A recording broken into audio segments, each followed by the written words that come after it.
ఇప్పుడు నీ పెళ్ళం వద్దన్నదని చెప్పి నువ్వు నీ తల్లిదండ్రుల్ని కనీసం చూడడం కానీ, తిండి కానీ, బట్ట కానీ ఏమీ చూడకుండా నీ మట్టుకు నువ్వు నీ పెళ్ళం తోక ఊపుకుంటూ తిరుగుతున్నావే వెనకతల, రేపొద్దున్న నీ కొడుకు కూడా ఎదుగుతాడు, నీ కొడుకుకి పెళ్ళవుతుంది, నువ్వు వృద్ధాప్యంలోకి వస్తావు, నువ్వు ముసలాడు అవుతావు, నీకు ఇంకొకరు అవసరం ఆసరా కావాలి.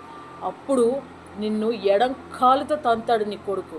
అర్థం చేసుకో, గుర్తుపెట్టుకో, మారు.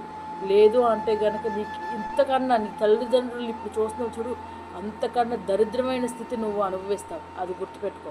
ఇప్పుడున్న ఆడవాళ్ళు చెప్పి చేతల్లోనే ఉండి మీరు ఇలా చేస్తుంటే రేపొద్దున్న ఆడు పెద్దయ్యి ఆడు పెళ్ళి అయ్యే టైంకి ఆడవాళ్ళు ఇంకా దారుణంగా ఉంటారు. అప్పుడు నువ్వు ఇంకా కుక్క చావు చేస్తావు. అది నువ్వు అర్థం చేసుకో. దయచేసి ఎవరు తప్పుగా అనుకోవద్దు. తల్లిదండ్రులకి ఒక గుప్పెడు మెతుకులతో భోజనం పెట్టండి, లేదంటే ఏర్పాటు చేయండి, అంతేగాని